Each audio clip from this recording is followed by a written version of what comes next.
朗普上任已满2月，当今国际格局正经历着深刻的重塑，传统盟友关系遭遇前所未有的挑战，新兴力量博弈不断加剧。从特朗普任内对跨大西洋同盟的冲击，到欧洲在战略自主与外部压力间的艰难抉择，再到中欧关系在中美竞争夹缝中的复杂调试，这些议题不仅关乎着地缘政治的走向，更牵动着全球秩序的未来。今天我们非常有幸在节目中请到了英国肯特大学荣誉教授理查德·萨克瓦、美国政治学者欧亚集团总裁伊恩·布雷默，以及我们的老朋友上海外国语大学杰出教授黄静做客官学院，和我们一起厘清变局中的权力逻辑，解析联盟重构的潜在路径，并追问一个根本命题：在动荡与不确定性成为常态的当下，国际社会将如何书写合作与对抗的新叙事 We know that no matter how you look at it, President Donald Trump has really put the entire Europe upside down, actually entire global situation upside down. And there are people who are very angry, emotional, as we can understand, that this kind of betrayal, even surrender, has really, changed the situation fundamentally. So the first question is that, is this just a crazy move ad hoc? It's just like Donald Trump has always been doing. It's some people may say he doesn't know what he's doing about, or is a kind of overall retreat or strategic retreat from the United States, given that, as we can see in the past few years, United States as a hegemon, its capability to manage global affairs is declining sharply. Or as some, nerdish academia, myself included, thinks that it reflects an overall situation that the United States seems to abandon Wilsonism, but return to Jacksonism or so-called New Jacksonism. So I want to hear from you two very well-learned gentlemen, your opinion on this. What is it all about? It's a kind of well-organized through move or just ad hoc? Let's see. Ian, why don't you go first? Because you're in the United States. I am in the United States. And it's funny, it's usually the Americans that think that what happens in the United States affects the whole world. And it's overstated, of course.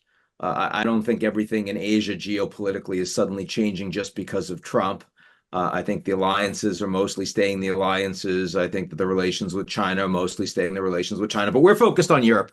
And I suspect that Richard and I agree that things in Europe are a lot more different because of Trump than they were under Biden. This is perhaps the single biggest difference between the two American presidents. Is Biden really believed that a strong Europe and a strong European Union was good for the United States on the global stage. And if you think about the response to the Russian invasion of Ukraine in 2022, Biden made a bunch of mistakes, in my view. But the one thing he did right was helped ensure that the US and Europe were in lockstep day to day.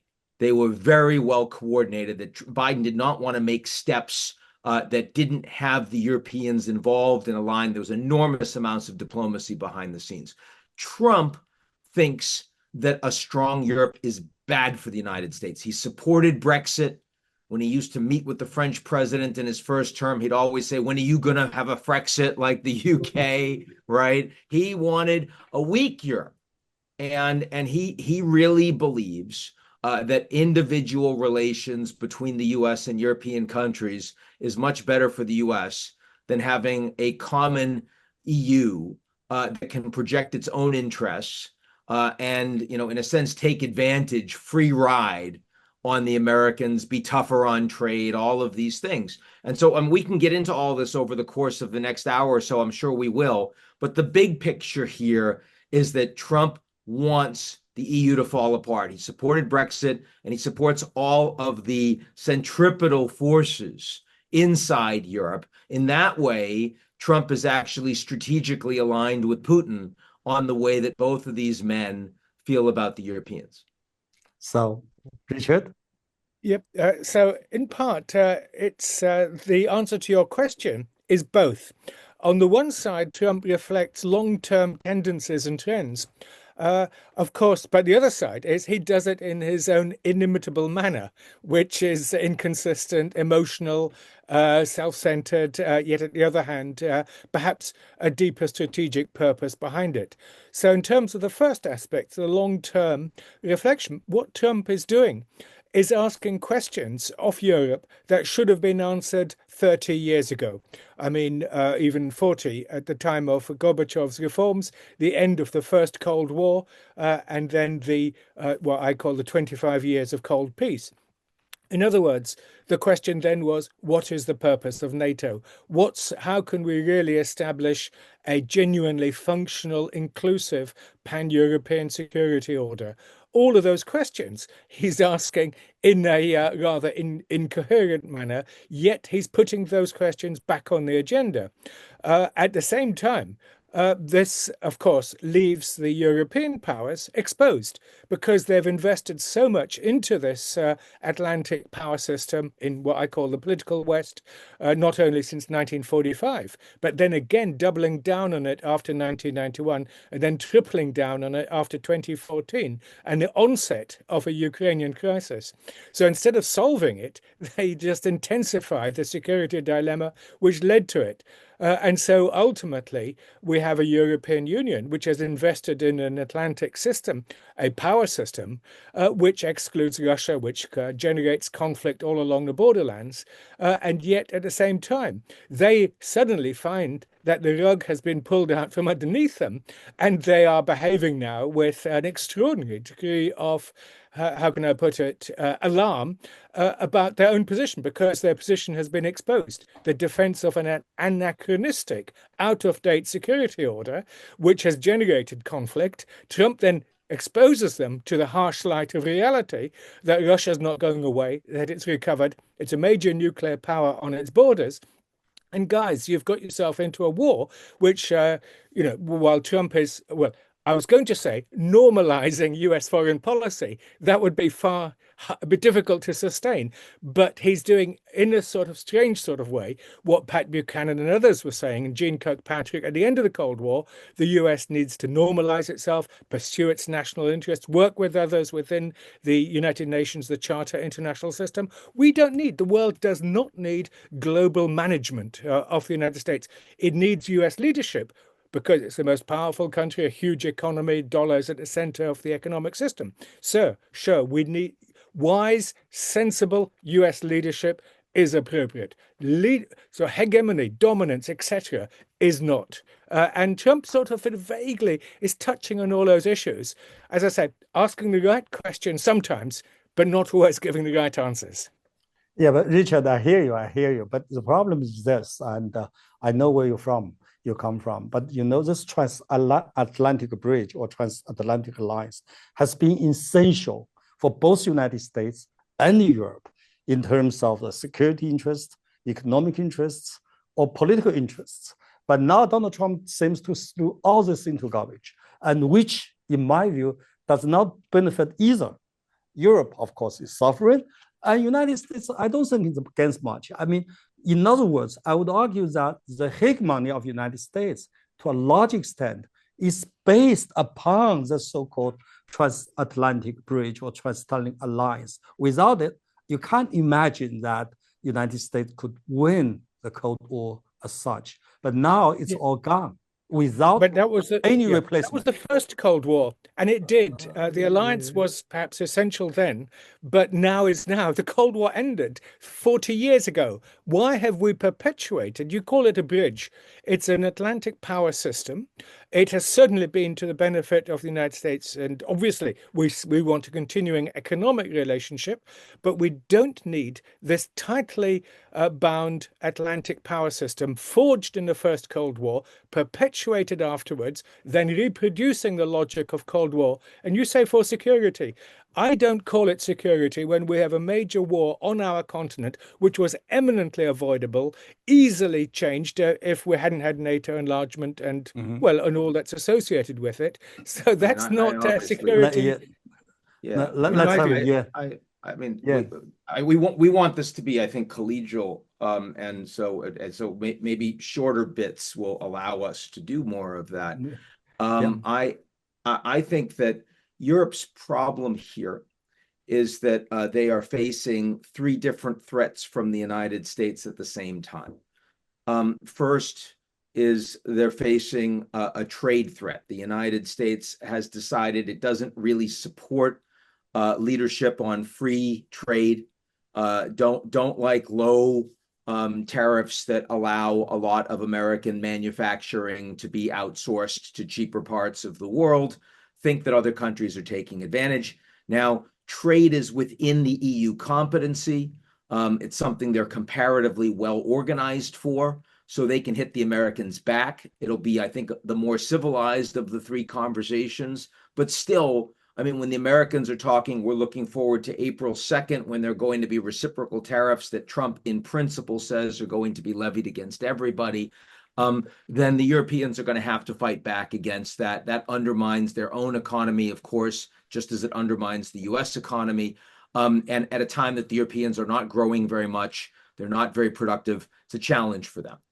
Secondly, the Americans are also saying, we're going to cut a deal with the Russians and we're going to pressure the Ukrainians, but we're not going to coordinate with Europe. And of course, that's very different from what Biden was doing. So when Trump had his 90-minute phone call with Putin, he didn't ask the Ukrainians or the Europeans, didn't tell them in advance what he was going to do. And when he beat up on Zelensky in the Oval Office, however you feel about that, the fact is that the Europeans were not on board with it. And so when Zelensky was then welcomed, embraced in London, and all the European leaders came, you could see a very significant dynamic. So the Europeans are worried that the Americans are now cozying up with their principal adversary, with Europe's principal adversary, Russia, and America's not asking Europe's permission. So that's a problem for Europe. And then thirdly, is that the United States is also saying that the common values that the US and the Europeans say they ascribe to, the Americans no longer believe in. This, of course, has been Elon Musk and J.D. Vance and others telling the Europeans that they're the enemy to democracy. Not the Russians, not the Chinese, but principally the European leaders are. They don't support free speech, that they support the firewall. They're undermining parties like the AfD, which the Germans consider to be neo-Nazis. And the Americans, of course, led denazification after World War II. From the European perspective, the Americans are now promoting anti-democratic movements inside Europe. They're exporting the antithesis of democracy through disinformation, algorithmically, that sort of thing. And indeed, the new German chancellor coming in said that America's efforts to do that are just as bad as Russia's efforts. So you've got Europe facing these three different challenges from the United States that are new, right? Trade being the easiest one, the one we're used to, but then also Russia alignment, and then also democracy, rule of law. And so I do believe, and I'll be interested if Richard agrees with this, I think that the US-European relationship has faced a level of permanent damage over the last 2 months in a way that other relationships the US has around the world have not. And that this is going to require the Europeans to rethink, realign, how successfully they do that, how they react. That's a matter for debate. But it seems to me that we have passed the point of no return on the transatlantic relationship at this point. Yeah, but let's move on. We can go on this for days because we do have quite different perspectives and narratives, and we understand each other that. But let's move on to a very immediate and also significant event. That is, for the first time, we know that United States under Donald Trump's leadership will be absent from NATO military exercise that is coming up. So what's this tell us? I mean, does that mean that United States, as some has threatened from Donald Trump's camp, that will withdraw from NATO, let Europe on its own in terms of defense? And or will United States at least seems to give up or abandon the so-called leadership of NATO and it just be an ordinary member country. In other words, that's Donald Trump's way. That is, you Europeans, it's time for you to beef up your defense. The NATO is now important. But we do know that at least since 1945 or since Marshall Plan, NATO has been essential for security, both on both sides of Atlantic. That's why it's called Atlantic Bridge. So in your opinion, is this for real that the United States is going to withdraw from NATO, which is unimaginable just a couple months ago, or we just lower its position, lower its status to such that it will be just an ordinary member country? In that regard, what's the impact, what's the implications of all of this? Again, Richard? Yeah. Some of this was, of course, signaled in Trump's first administration, and we'll all remember pictures of NATO assembly with Angela Merkel and the others gathered around the table, with Trump looking glowering at the center, which suggests that there's one could argue that there is a type of deep Trump. And the deep Trump is obviously his own personal proclivities and foibles, but it also reflects a deeper realignment. And of course, there's been a constituency, and possibly even a growing one, which in the United States, and Ian probably knows far more than I do. I'm sure he knows far more than I do on this. I'm thinking of not a shift away from neoconservative positions. I mean, for convenience, we can call them that, which is a fairly aggressive advancement of the US alliance system, continuation of Cold War, containment of Russia, containment of China, and dominance. Well, Trump is operating a totally different paradigm, which has deep roots. It's not isolationism, and it's not what I would like to see, which addresses the Ian's third point, which I think is a very important one, which is the rule of law, democracy, liberalism point, which is that Trump, in repudiating the old alliance system, he's not, and indeed a certain vision of globalism, he's not going to what I think that I would like to see as let's put as a pan-continental Gaullist, as it were, is a return to the United Nations Charter internationalism, sovereign internationalism, instead of which it's repudiating the old Biden-style democratic or neocon globalism, but in its place, it is a type of, it's not isolationism, but it's a new sort of globalism, which is far more aggressive, far more America firstish. So it does raise all sorts of issues. But once again, I repeat, the argument has been arguing for a long time of retrenchment. Who needs NATO today when NATO obviously has been one of the factors, as as even Mark Rutte accepted, that has been one of the factors in provoking a conflict and undermining European security. So I'll leave it there. Okay, Yan? I think, I mean, your question was about America's commitment to NATO. Yes. And I mean, on the one hand, one of the things Trump has been consistent in arguing for is that the Europeans need to spend more money on defense. They need to be taking more of a leadership role. NATO should be stronger, not weaker. And that's clearly not what Putin wants to hear. I mean, Putin doesn't want the Americans to push the Baltics and the Poles and the Nordics and the Germans and the French and others to spend a lot more money on defense. And yet that is what he's doing. So, I mean, all these people that say that Trump is in Putin's pocket, I think that's enormously silly. Trump is transactional. Trump is unilateralist. Trump thinks that he has a better relationship with Putin because Putin treats him, more like an equal, as opposed to the effete, educated elites in Europe that laugh at Trump behind his back. And he knows that, kind of like Obama did, right? So he gets along with them, but it's not like he's doing his bidding. Now, I noticed that when Trump met with President Tusk from Poland and was asked specifically about commitments, Trump said, yeah, I'm going to keep my troops on the ground in Poland. He's not pulling back. Why? Well, because Poland is moving towards spending 5% of GDP on defense, which is the high water mark of what Trump has demanded. It's a lot more than the Americans spend, actually. And that when he was asked directly while he was together with, I think it was the British Prime Minister, Keir Starmer, does the U.S. still stand by Article 5 in NATO, which is the collective security agreement? And the only time that the Article 5 has ever been brought into play was after 9/11, when the Americans brought it, and allies of the U.S. fought with the United States. Trump said, yes, I support Article 5. He said, I don't think we're ever going to need it or use it, but I support it. So there's nothing that Trump has said or done that implies that the United States is suddenly going to leave NATO. But it's very clear that, number one, the United States public doesn't support fighting all of these wars that they have historically. And Trump opposed Afghanistan and did a deal with the Taliban over the heads of the Europeans, over the heads of the Afghan government the U.S. was supporting, to get those troops out, very similar to what he's doing with Putin now on Ukraine. He doesn't want the Americans sending troops and paying huge amounts of money for wars that are far away and that he doesn't consider all that important for the United States. Israel is a clear exception to that, by the way, which, again, we can talk about, but probably not for today's conversation.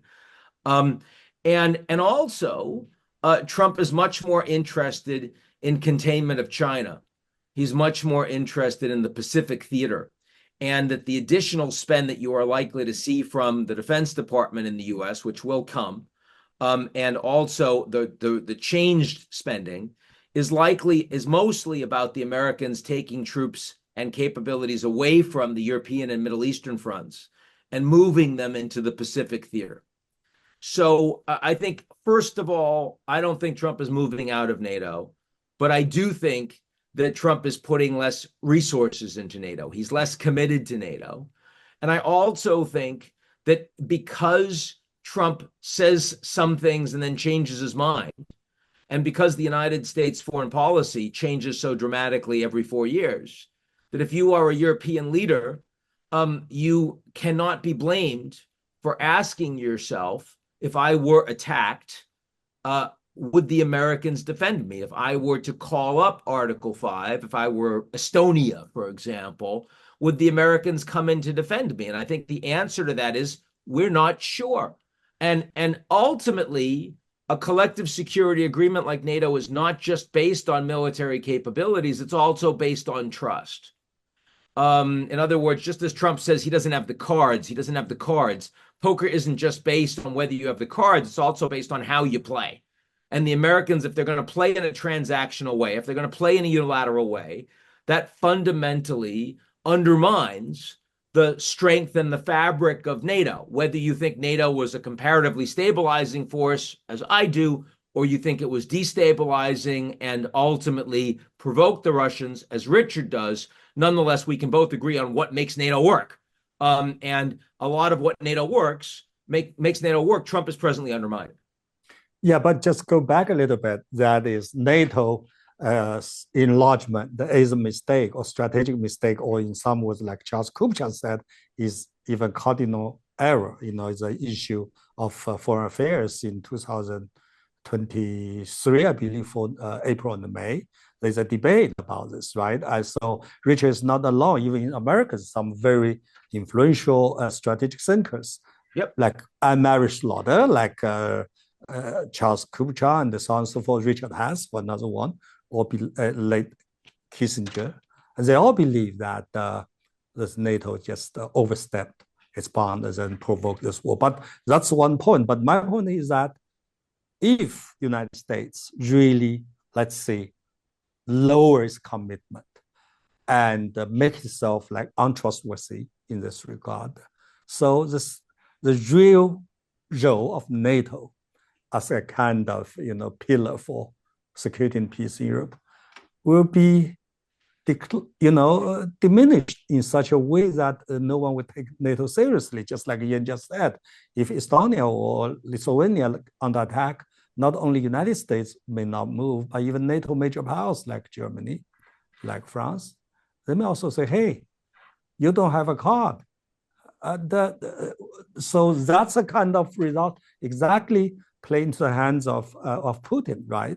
And also for this side of the Pacific, they're not unhappy to see this happening because you guys are falling apart.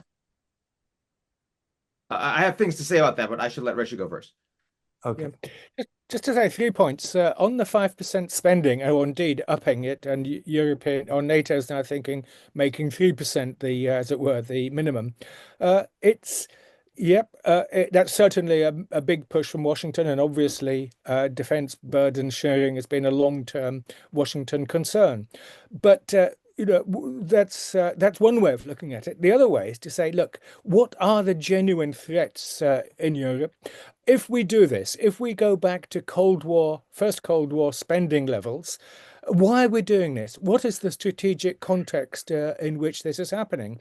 So instead of doubling down on what I would argue are long-term mistakes of militarizing the question of European security, we're doing the mistake which George Kennan, talking yet another person opposed to NATO enlargement, George Kennan was saying way back in the late 1940s.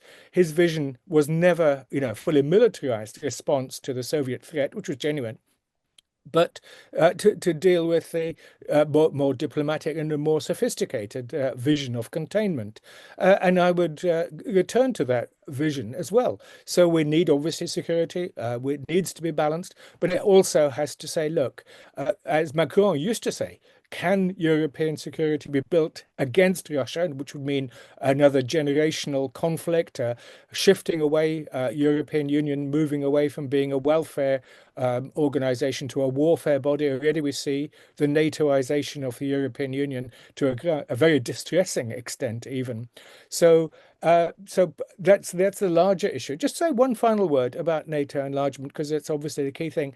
In and of itself, we can criticize it, and it probably deserves to be so.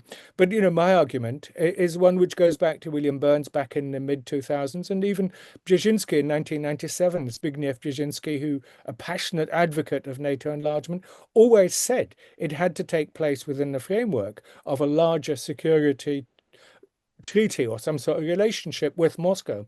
And so NATO is not NATO enlargement per se. One could argue in favor of it, but it's the way it was done and a failure to build this larger framework. And obviously that would have meant decentering Washington. That would have meant bringing Washington in a new model, a genuinely post-Cold War model, which we're still looking for. So I would say, as a European, I don't want to have a whole generation. We have huge budget deficit. Most countries in Europe are over 100% debt to GDP, and so on. We simply can't afford it. Are we talking about a debt crisis, a generational economic crisis? We already got it. Decline. Europe is being marginalized strategically, but it's been a self-marginalization. The way to get back to becoming a major player is to go back to our normative foundations, not cancelling Romanian elections, not playing with democracy, not becoming a pseudo geopolitical entity, but becoming back to what Europe should have been, and the European Union, what I always wanted it to be, as a peace project, not a war project. So you have the final words on this. I'm obviously sympathetic to a lot of what Richard had to say. I believe that he's absolutely right that NATO expansion, if you're going to do it, needs to be in the context of better norms for global security. And that wasn't done. And the worst thing you can do, let's keep in mind that after the Soviet Union collapsed, NATO expanded, but Europe was demilitarized. So the amount of troops, the amount of spending, the amount of military, the amount of quote unquote threat that the Russians would have felt on their borders overall was actually going down. It wasn't like the Americans were saying, oh, we're expanding NATO and we're spending a lot more money on NATO. That wasn't true. And the Europeans weren't either. So let's be clear about that. And also, it wasn't like NATO was expanding against the will of these countries. NATO was a defensive alliance. Countries are democratically voting to join, and they're allowed in. And it's a sovereign decision. And I do believe the countries should be allowed sovereign decisions to join whatever clubs they want to join, frankly. I believe that. Now, the problem is when you bring a country into a club and you have no intention of really making them a member. For example, Ukraine and NATO, right? For example, Russia and the G7+1. For example, Turkey and the EU. That's when you create enormous amounts of antipathy. It's when you create a sense of being hard done by. It's when you create long-term instability. and it's not sustainable. I mean, the Russians were never brought into the G7. They were invited to the meetings, but then the important parts of the meetings, they were forced to sit in the anteroom. They didn't participate. And so they felt even worse than if they'd never been invited. The NATO-Russia Joint Council was like this too. Ukraine for NATO. And Ukraine was never invited into NATO. They never got a membership action plan. They got this sense of, oh, yeah, we're committed to you. No, we're not, right? I mean, in other words, Ukraine should have either been brought into NATO or they should have been kept out. I would have been fine with either. And either would have prevented the Russians from invading, in my view. But the in-between actually made it much worse. So that's a serious problem, right? And I think that the same thing is true for Turkey and the EU. I mean, we see this all over the world. Leaders, political leaders, doing expedient things because they don't want to make a difficult decision. So they kick it to the future. And the people that have to deal with it in the future end up with a shit sandwich. And that's kind of what we saw playing out over the course of the past couple decades of this so-called post-Cold War. And my last question here, I want both of you to be brief but clear. That is, is that damage to transatlantic bridge or transatlantic alliance is, like you said, beyond the point of return, or it's just in the long run, if you look at it, it's so too deeply institutionalized. The convergence of interests, either in terms of values or security, whatever, is so big that eventually you have come together. After all, Donald Trump, so far, as I can say, can only serve one term, right? 4 years is a very short period of time. And Putin maybe still there, United States, still United States, Europe, still Europe. So with this repairable or just a hiccup historically, or this is history, gone? Do you think this still kind of come back kind of situation? Well, it depends how you define bridge. So there's not the term which we usually use, to be quite honest, the transatlantic bridge. We usually talk about the alliance or something more substantive. Or I use the word the political West, which is this very powerful entity established during the first Cold War. And of course, it's now declining. It's declining for natural reasons. The world is becoming more multipolar. We have China as a major actor, India as well, the global South. In other words, that the whole international system has matured since 1945. And so it's very peculiar that we should still be sticking to a model established in the 1940s. Eisenhower himself said, if NATO is still about 10 years later after its establishment, then we will have failed in our purpose. And so I'm saying that it's still about nearly 80 years after its establishment is a cataclysmic failure. That does not mean to say that I want to see a gulf, a rift between the United States and the European powers. Definitely not. I think that we need a new model of this bridge, if you like to use your terminology, and a genuinely post-Cold War one, but in which we can have a more substantive vision of pan-continental European security. In other words, a post-Atlanticist vision of it, not an anti-American one. I stress that very strongly, not anti-American, but post-American, of the sort that Fareed Zakaria was talking about over a decade ago. Post-hegemony, or post-hegemonic as well. I think that there has been some permanent damage done. I agree with you that Trump's 78 years old. I mean, who knows if he even makes it one full term, but if he does, after that, things will change again. But, Trump really does believe, and not just Trump, but his advisors too, JD, Elon Musk, whatever his title is, all the rest. They really believe that Europe is one electoral cycle behind the United States.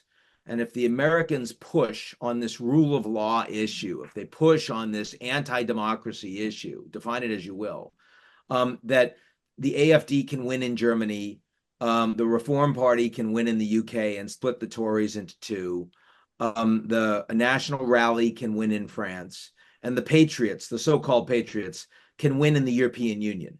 And so you will then have a group of ideological loyalists and simpaticos in Europe that are kind of like what you see with Milei in Argentina or Orban in Hungary. And that is an unwind of the European Union. Now, I wouldn't bet on that at this point, but I think it's possible. And certainly Trump and Elon and Vance are trying to put their thumb on the scale in support of that. And if that were to happen, then we're not talking about a transatlantic relationship as we've discussed it historically. We'll be talking about the US and bilateral relationships. Because, of course, one of the big challenges here, and Richard kind of touched on it earlier, is that the Europeans don't really have a model right now. I mean, the Americans, right, are really advancing, not only their military projection of power and weaponizing pieces of their economic power accordingly, but they also are increasingly dominant technologically compared to their allies. So is China, right? I mean, there are two countries in the world right now that really have great power status in some way. The Europeans don't. And if the Americans are hell-bent on undermining EU's capabilities while forcing them or pushing them to spend a lot more on defense, where's that going to go? I mean, okay, you might invest in German defense stocks right now because they're going to spend a lot more, but the pressure that the Europeans are going to be under in the next 5 years will be unprecedented in the post-1991 world. And that, I think, is the question that needs to be answered before we can really speak coherently about what the broader transatlantic alliance, bridge, et cetera, looks like, right? That's the question that's more unknown compared to where the U.S. is going to be. Yep. Yeah. We just talked about United States and Donald Trump. Now let's move into the real topic we want to talk about. That is Europe itself. Yeah. People will say, look, what Donald Trump has done is a wake-up call to Europe. People say, hey, Europeans, wake up. But this wake-up call comes so dramatically and so, in some terms, unfortunately, and it's really, really tough. But having said that, I mean, from Europeans' point of view, what are going to do? Because, we still remember Blinken said, you're either at the table or you're on the menu. But look what Donald Trump's administration has done. They not only put Ukraine on the menu, they also put Europe on the menu in kind of negotiation with Russia. Given that, to what extent do you think that Europe can still hold its ground, firm or not? Because we did see that European leaders get together, first under Macron and in London and in Brussels, they try to, firm up a kind of solidarity to stand on its ground. But given what we understand of Europe, it's fragmented, it's economically in the uphill battles and so forth. Can Europe really hold its ground in this so-called Ukraine saga? Now this time we'll go to Ian first. Me first. Yeah, please. Okay. Do I think they can really hold the ground? I think we don't know. I mean, this is my point. Look, I'm very so you're very doubtful. We have to be surprised with how much the Europeans have managed to do in the past couple of weeks. I mean, the Germans, sort of going to, we're going to get essentially just throw out our debt limit when it comes to defense. And therefore, and let's keep in mind that Germany's debt to GDP ratio has gone down over the past few years, even as the country's been in a recession. So they have a lot of fiscal space, but they've been incapable, unwilling to use it. Now they're really using it. Why? Because they're panicked.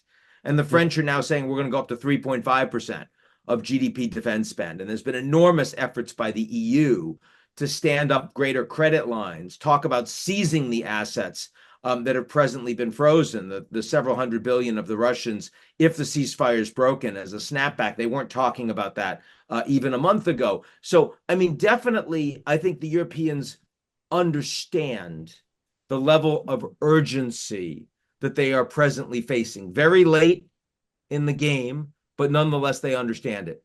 Will that be enough to change the European model, given both Russian pressure and American pressure? Will the EU be stronger in 2 years and 3 years than it is today, more capable on common economic policy, on common defense policy, on common technological policy? What I worry about, there are basically a couple of big models out there economically, right? You've got a model where the state captures the economic activity and the private sector, China. right? And that's led to incredible amounts of technological growth over the last decades. You've got a model where the private sector captures the government. Special interests and money capture the government, the United States. And that's led to enormous amounts of technological growth and innovation for the last, decades. And then you have the European model that tries to ensure that the government is an independent regulatory arbiter supporting the social contract and the average citizen. And it doesn't have the excesses of the state controlling everything like in China. It doesn't have the excesses of big money controlling everything like the United States. But unfortunately, it doesn't lead to technological growth and prosperity.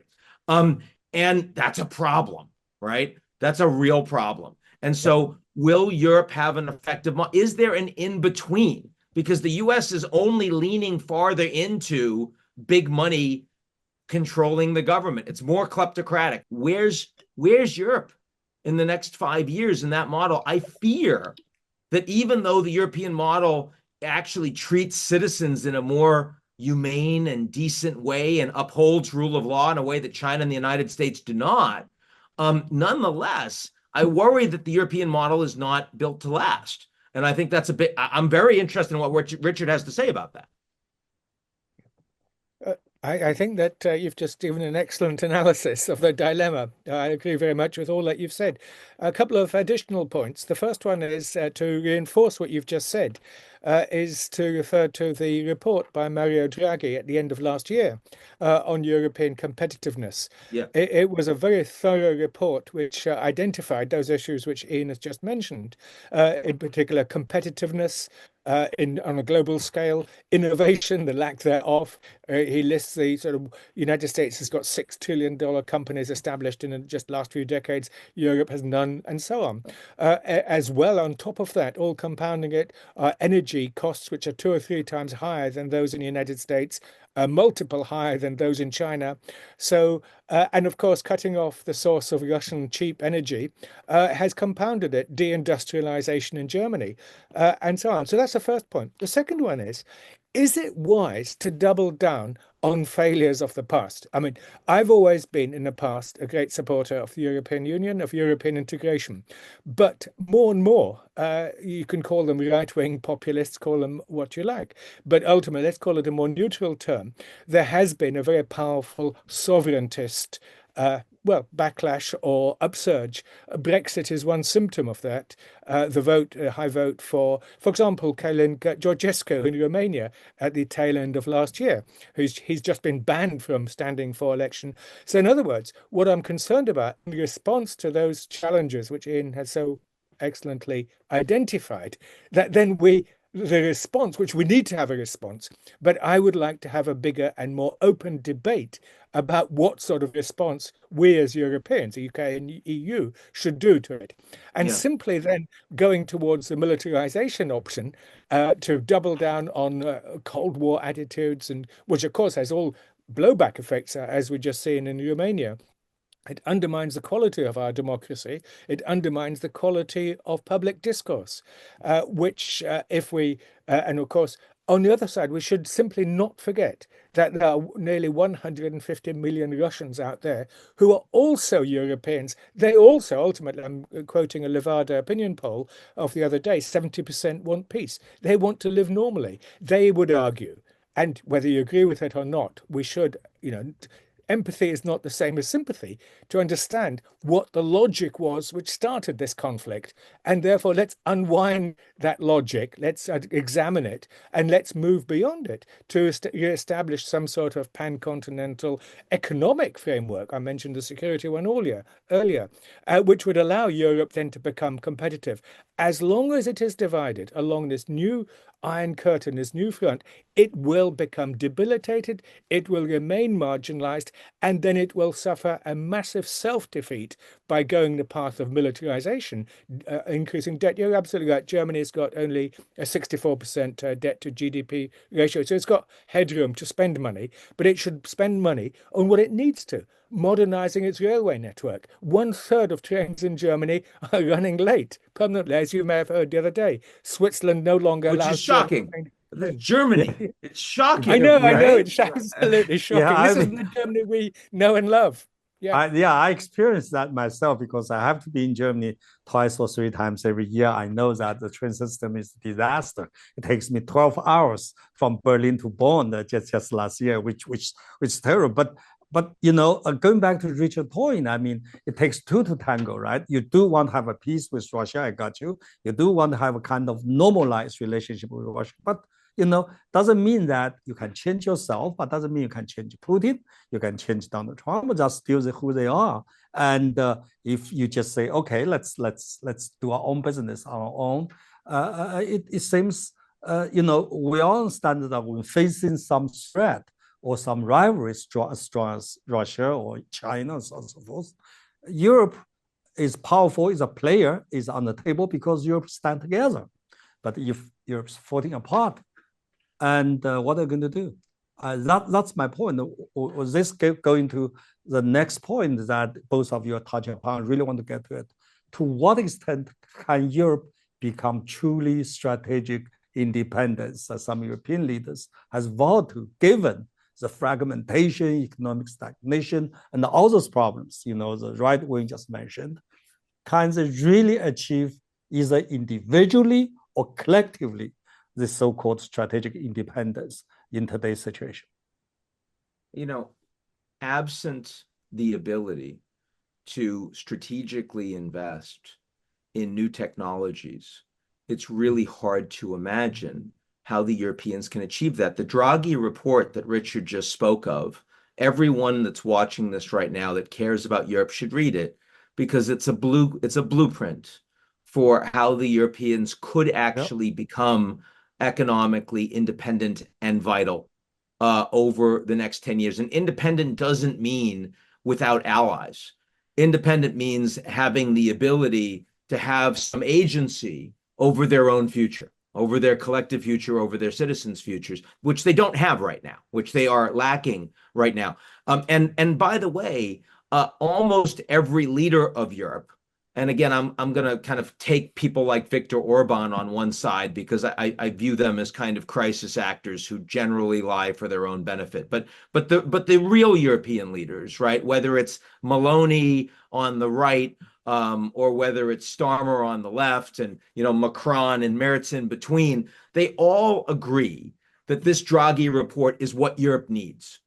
But the ability of the Europeans to collectively implement on it, especially given the level of demands on them outside of those priorities because of the war with Russia, because of the uncertainties of Trump, and all of the pressures that come from that, because of the competitiveness of China, I fear that they're going to do a lot of impressive things in the very near term, but they'll ultimately fail. That would be the bet that I would make.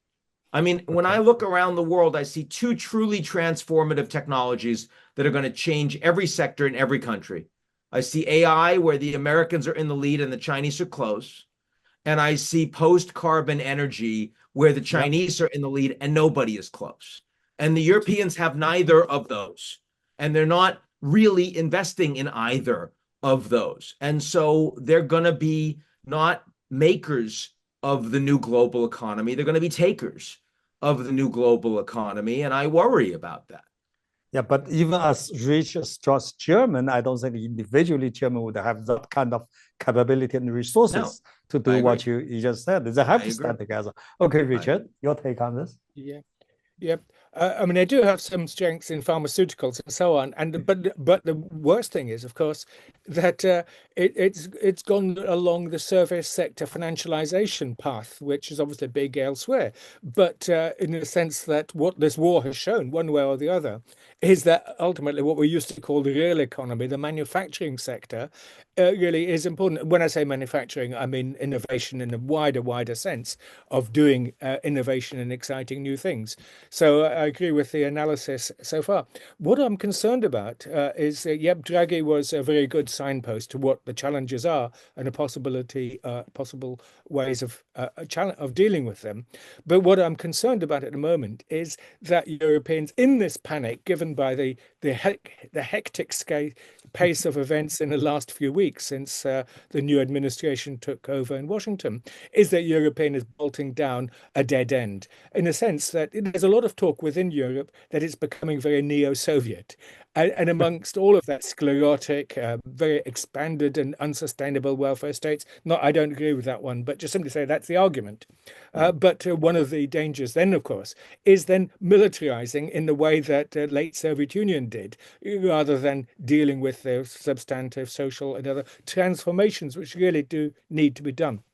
The old social democratic model is quite clearly exhausted in all sorts of ways, but we haven't, in addition to what Ian said earlier, in addition, we need to have a new political model or new political, socio-political model, which is then sustainable and which can combine both innovation and genuine, how can I put it, market incentives, instead of which we seem to be doubling down. And if we then divert resources to militarization, then this, what we used to call modernization, will become so much more difficult. Yeah, just follow your point and go to another very interesting issue that people all around the world pay close attention, especially on this part of the world. That is, we see that the right-wing forces, no matter how you label it or identify it, the right-wing forces seems gaining momentum in Europe, in all the major powers. You know, we see Germany, we see France, Italy, Spain, you name it, even Australia. So people began to worry that, Donald Trump already make us tumbling. If we have another kind of some mini Donald Trumps all over in Europe, we are going totally upside down. Do you worry about that? It's right-wing momentum. Maybe you can call me old school, but I do not see any positive sense if right-wing momentum really come to power, because look, I think anti-everything foreign, exclusive, okay, yeah. I think the problem is slightly different. I think if you look over the last 18 months, there have been a huge amount of elections around the world, and overwhelmingly those elections have been won by non-incumbents because people are angry, and they're angry post-pandemic, which was an enormous shock that created an enormous amount of inflation, an enormous amount of migration. And so there's a hangover from that, and anybody that was left holding the bag running for office lost. And I think that if they had mostly been on the right, you would have had a massive anti-incumbency swing towards the left. It just so happened that most of the people that were in power through this cycle were center-left. That's okay. But I don't think that that's likely to last long. So, for example, I think that in U.S. midterms, there's a reasonable likelihood that the Democrats are going to take the House back. Oh, I hope. Because well, I don't know if I hope or not, but the point is I think it's reasonably likely because the amount of damage that will be done to the U.S. economy over the next 2 years from a lot of what Trump is doing, which will cause more inflation and which will anger people, will lead to people say, and especially because he's not running again, so he doesn't care about the legacy of the Republican Party so much. I suspect that will lead to a bunch of people voting out whoever happens to be in power. So I think the same thing will end up happening in Europe too. So you just happen to be you're taking a snapshot right now. Let's not try to impute too much structurally from the cyclicality of a lot of these elections. Sure, that's important. Just 1 point, clarification. I mean, isn't J.D. Vance? It's unusual that Trump is willing to share the limelight. He wasn't in the first term. You mean with Elon? I'm thinking about J.D. Vance. He's certainly sharing with him as well, but I'm thinking of a successor. And I'm thinking that you said there's 1 term. What's your feeling on that? In other words, this isn't a 1-term issue. I assure you that Trump is not going to tip his hand on who is going to replace him until the last possible moment, and probably not until after that. Yeah, but I would think that I agree. My point is that the real winner for this election is not Donald Trump, it's J.D. Vance. Think about it. It's 34, 39 to 40. He's become extremely popular. He already set himself up with a very presidential status, the way he argued, the one put himself. And he also very well connected close up with Donald Trump Jr. And all of this.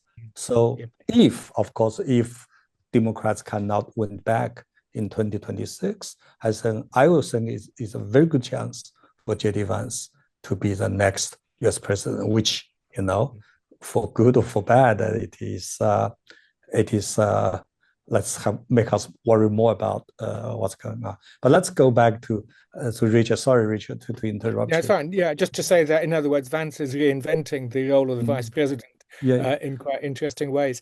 Few points. First, you talk about right wing and elections, and I agree with Ian's point about cyclical character of these things. Sure, we mustn't overinterpret, but what we do see is a long-term shift towards sovereigntist movements, which is a more neutral term within Europe.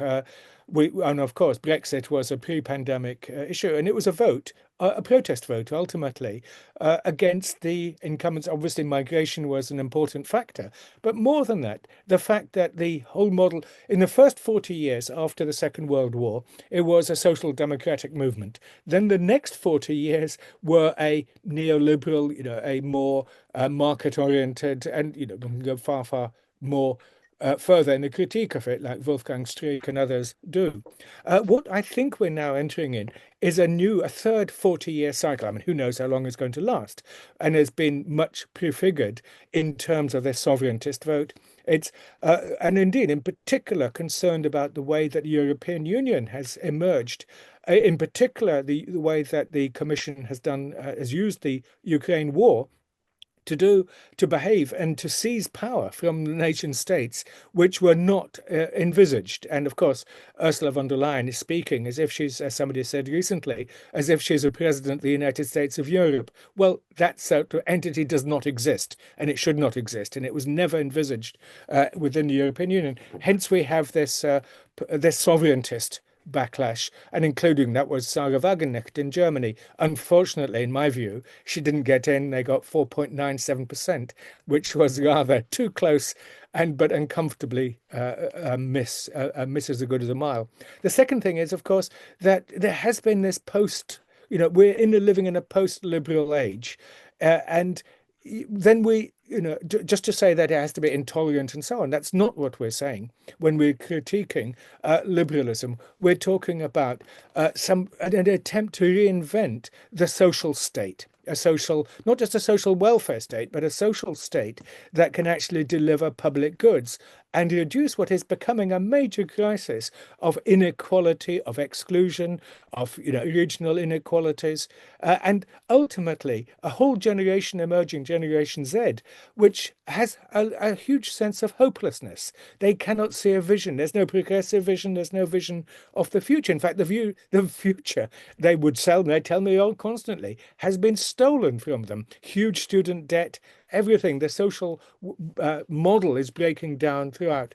And ultimate final point is, as when I say, Trump is an anti-globalist of the old sort, but he's got a new form of globalism, which is far more, how can I put it? Well, brutal. And I agree very much with the point that Ian made earlier, is that this is liable to provoke a major economic crisis, first of governance, quite apart from that, within the United States, with global contagion.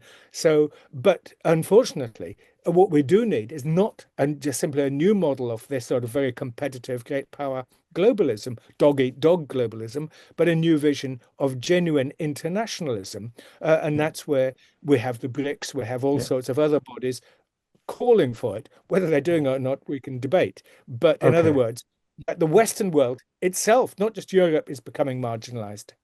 Yeah, Richard, we only have about 30 minutes left. Let's push a little bit, be brief and to the point. And I really have to, sorry for that. And this is a real question. That is, President Donald Trump seems to launch a universal tariff war against everyone, Europe included. We know that Europe is a powerhouse, economic powerhouse, largely because it is very much open. It totally depends on the global market, especially American market. Given this tariff war Donald Trump is going to launch, how are you going to deal with it? Is it going to beat back on it, or will eventually compromise in Trump's term? And what's the impact to Europe's economy and beyond? What's the impact to the global trade system, which European economy is very much dependent on? We started with this conversation when I was talking about the three areas that Trump is hitting the Europeans, and I glossed over trade a little bit. I didn't spend much time on it.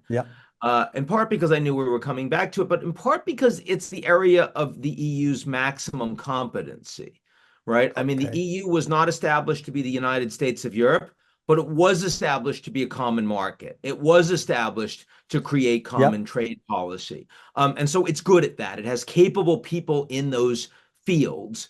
And the euro is there. Absolutely. And so, it's very interesting. People say that Trump is transactional, and that's only true in a limited sense. When he's dealing with interlocutors on a global stage that are powerful, he's transactional. When he's dealing with weaker players, he's not transactional. He's predatory. It's not win-win. It's he wins, you lose, and he determines the outcomes, and you accept them or else. And if you ask, the Canadians or the Panamanians or the Danes or the Mexicans, how they feel about Trump, they don't think he's transactional. They think he's predatory. But when you talk about trade and the EU is not going to just sit and lie down and deal with whatever Trump says on trade and say, okay, sir, how do we avoid making headlines with you? They're going to hit back. They're going to be prepared to actually go dollar for dollar. Whatever the Americans put on, the Europeans will put on. It's going to have costs for the Europeans. It's going to have costs for the Americans. And I think that will end up being a more civilized negotiation that will be rocky and will have some costs, but will ultimately get to a 2.0 new normal that both sides will be able to live with. So I am less concerned about U.S. trade policy versus Europe than I am about U.S. rule of law or absence of rule of law policy than I am with Europe. I'm less concerned than I am about security policy than I am vis-a-vis Europe, because those are places where Trump will be predatory and will be unconcerned about breaking things. He's actually quite concerned about breaking the trade relationship between the U.S. and the EU, even though he may not seem that way. Yeah, so you think that Donald Trump is just, in Chinese word, about paper tiger, and Europe can really, really be back on that, on the economic I think they're both capable. No, I wouldn't say he's a paper tiger. I would say they're both capable, and they recognize that. Okay, but the bullish policy will not prevail vis-a-vis Europe in terms of economic trade. That's my argument. But Richard. No, I agree with that. That Europe is precisely its major competency is in trade and managing economic affairs, and so they'll give as good as they get. So will China, of course. So go Europe. Yes. Okay, let's move on. Next one. We know that so far. We know that Donald Trump's foreign policy major focus on two countries, two major powers, Russia and China. And it seems wishful thinking or not, really want to win Russia over against China. Like, like Rubio just said, we're going to peel Russia off of China in the way that Richard Nixon was peeling China of former Soviet Union. I think that's wishful thinking, but that's exactly what it's trying to do. But given that, what's Europeans' position on this vis-a-vis China? Because we have to realize the relationship between Europe and China is very substantial, and I believe the way it goes will have some impact on the global situation, especially between the United States and China. So let's go, Richard, first. How do you think about this? Yeah, two things. First, what's called the reverse Nixon to try to shift, as you say, Russia away from China. It ain't going to work. That the Russo-Chinese relationship is, and I call it an alignment. It's not an alliance, so as they say, it's better than an alliance. It's an alignment, and it's an alignment based on substantive common interests.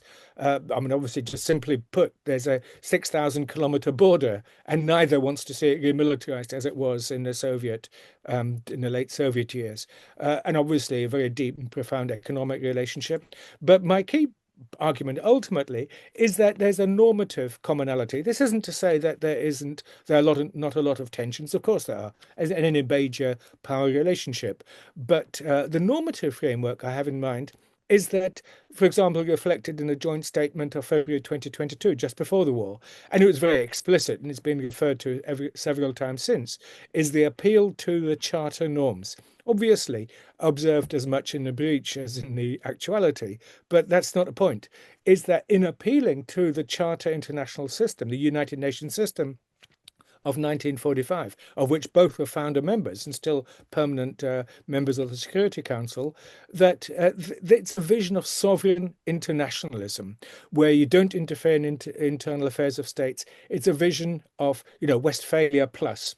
So that's the normative foundation, and that's not going to change. And obviously, working together in the BRIC, Shanghai Cooperation Organization, elsewhere.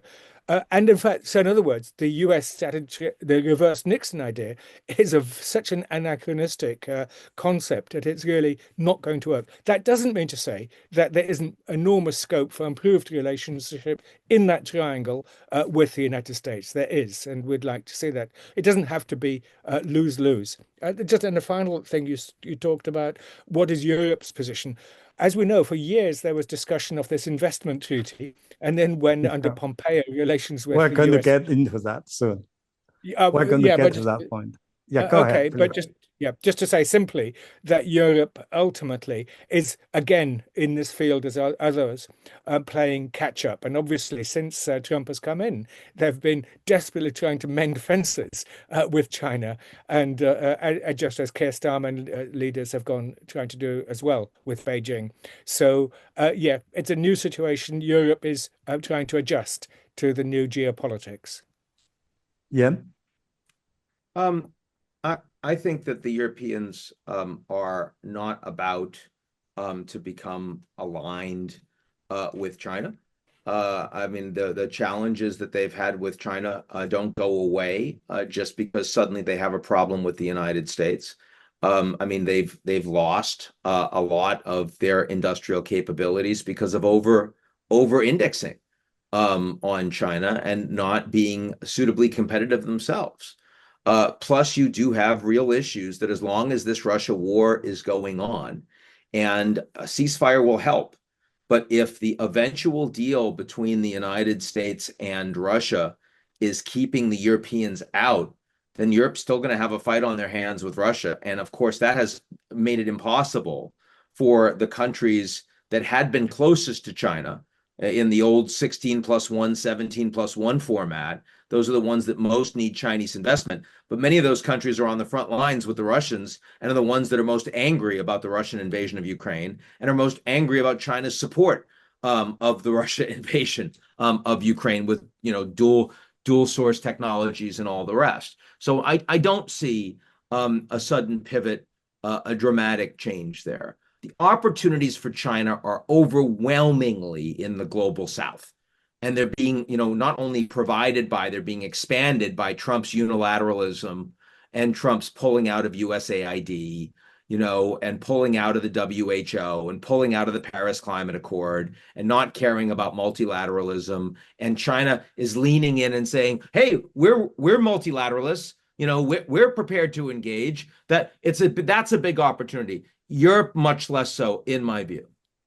Oh, yes, but compared to what Donald Trump is doing with Russia, China's so-called principal neutrality seems not so bad. Actually, we do know that, for example, Foreign Minister Wang Yi met with Foreign Minister of Ukraine at Munich, and also know that China just signed some deal with Ukraine to import some Ukraine's agriculture and the seafood, and also signs kind of subtle, but significant. So the ultimate question that people here, let me finish. Yeah, people here interested is that will this saga, given what's happening now, will really change Europe's approach or attitude towards China, just like Richard said, European leaders, because there are some business leaders coming to China to seek more opportunities. Or some other argument is this: look, exactly because Europeans feel vulnerable, they have to stand even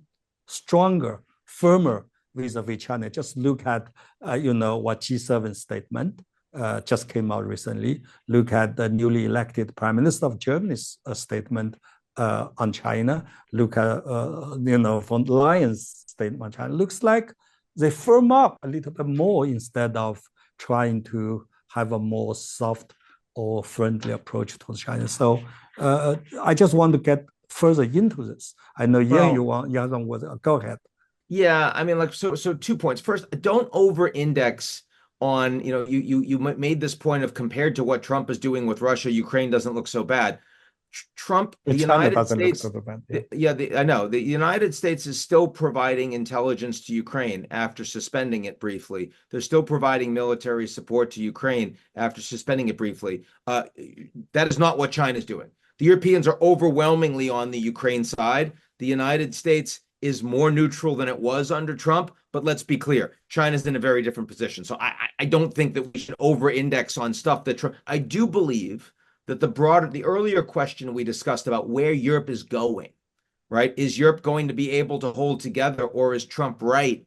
And are we going to start seeing large numbers of populists that win? Look, I mean, China's best relationship in Europe is in Hungary. It's with Viktor Orban.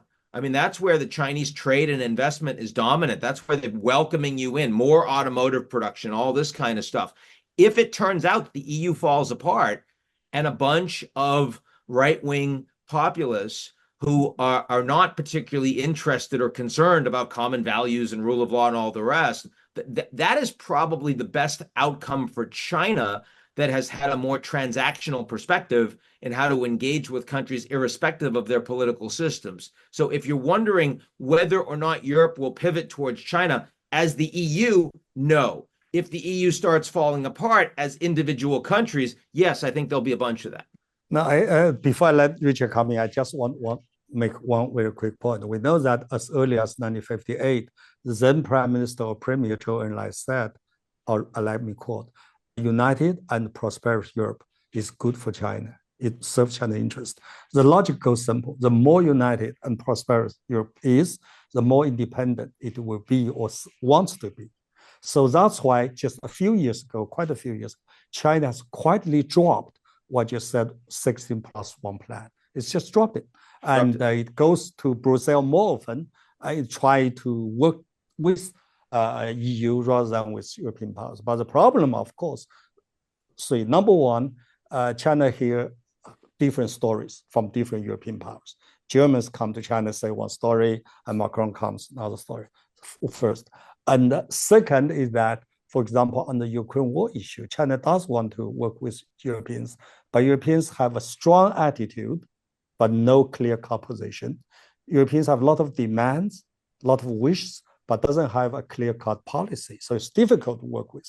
Last but not least, of course, is that, like you said, China has to work with a very fragmented Europe. Trust me, this is a challenge, not a benefit. I just want to make this point. Richard?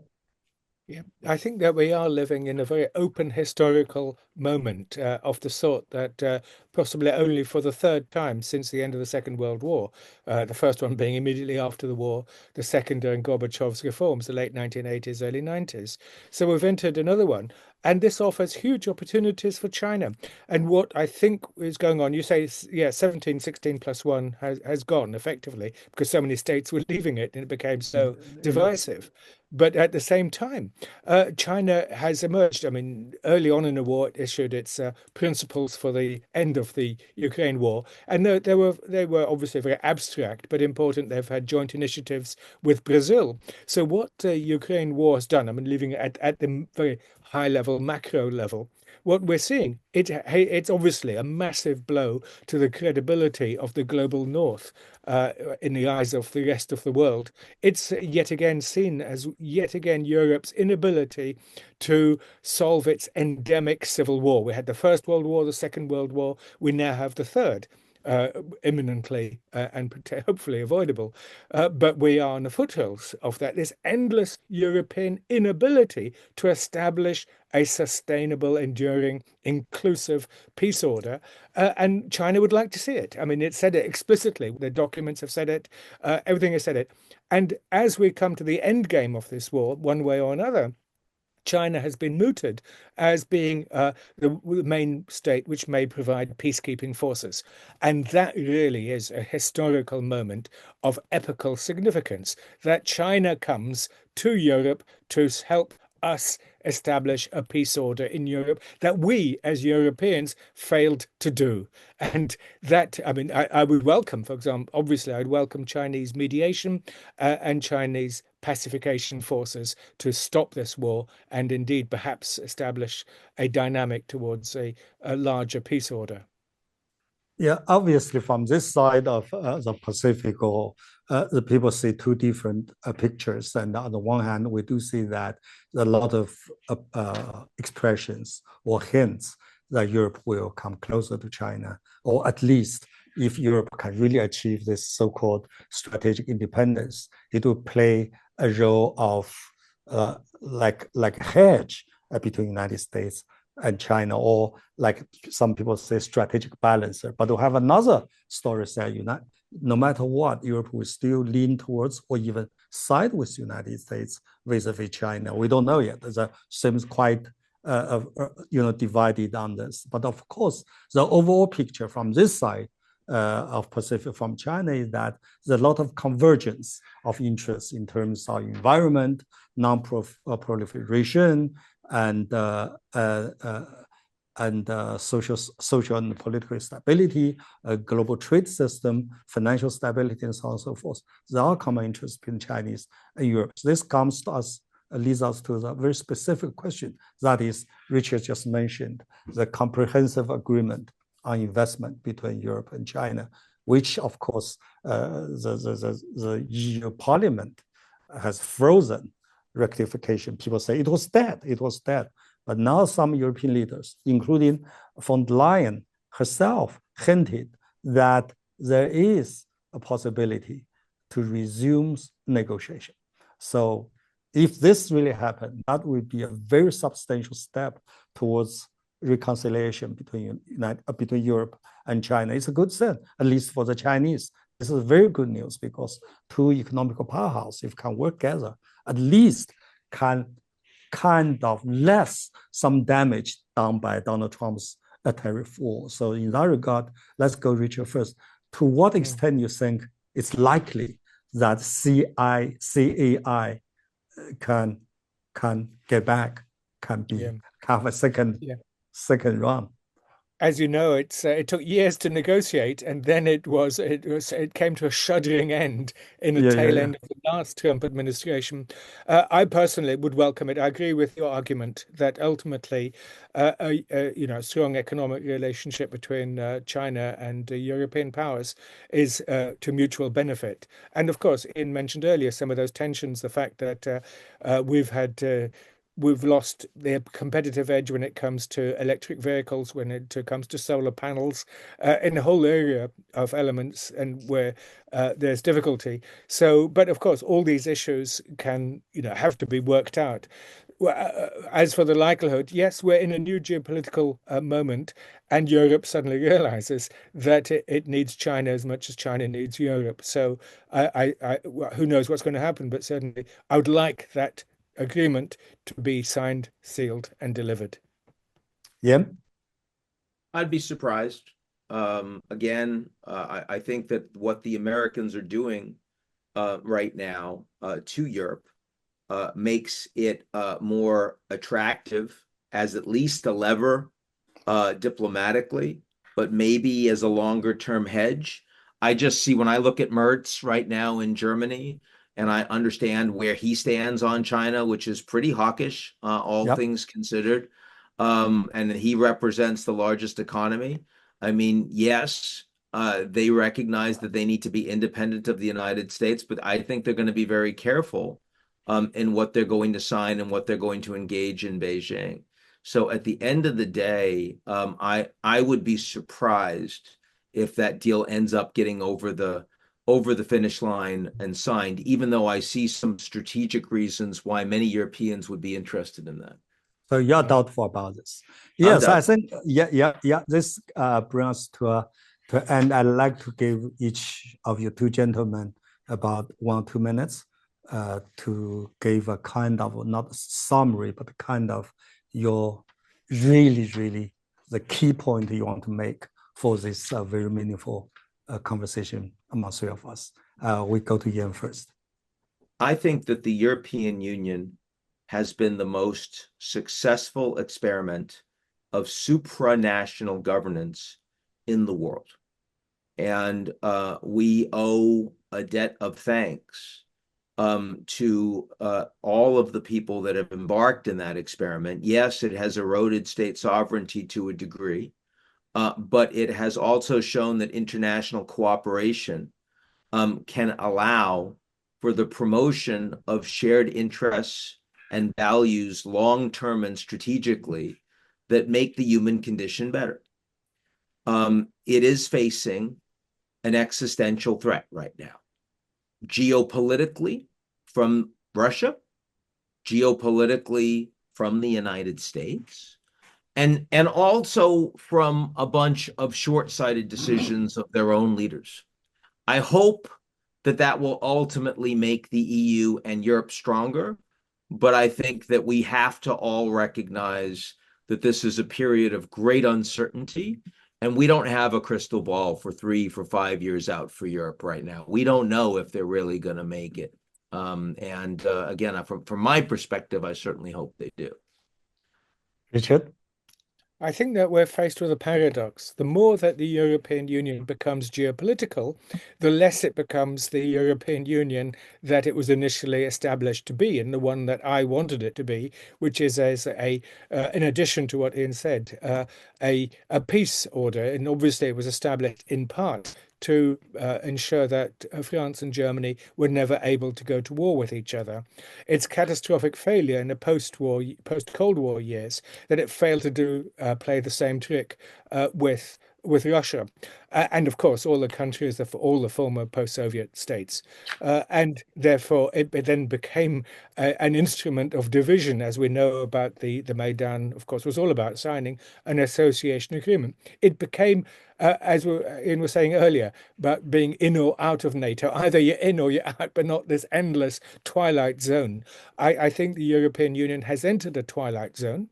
I think that the geopolitical pressures, as it tries to play a game for which it was not created for, it will put pressures on it.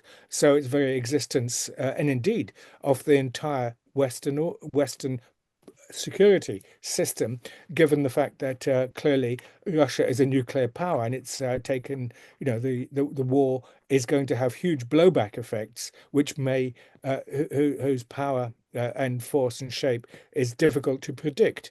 But we're in for a very, very difficult few years in Europe, unfortunately, and we look certainly to China, to India, and the global south to, as it were, maybe come to our support and aid, because we are going to make, again, an even bigger mess of things than we have done on our continent over the last 30 years.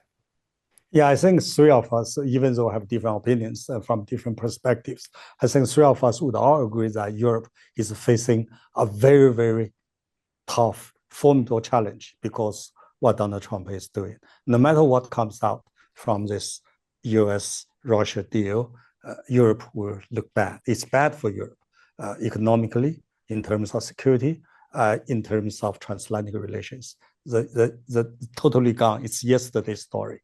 So what Europe is facing is a very tough world. In that regard, if we're really facing a multipolar world in which unilateralism in the United States is prevailed, American first, there's no return on that, at least in the next 4 years. So in terms of rationality, I would argue it is beneficial to both Europe and China, or even to some extent United States, for China and Europe to work together rather than against each other, because that's the best way. But whether rationality can prevail given a lot of problems, we don't know yet.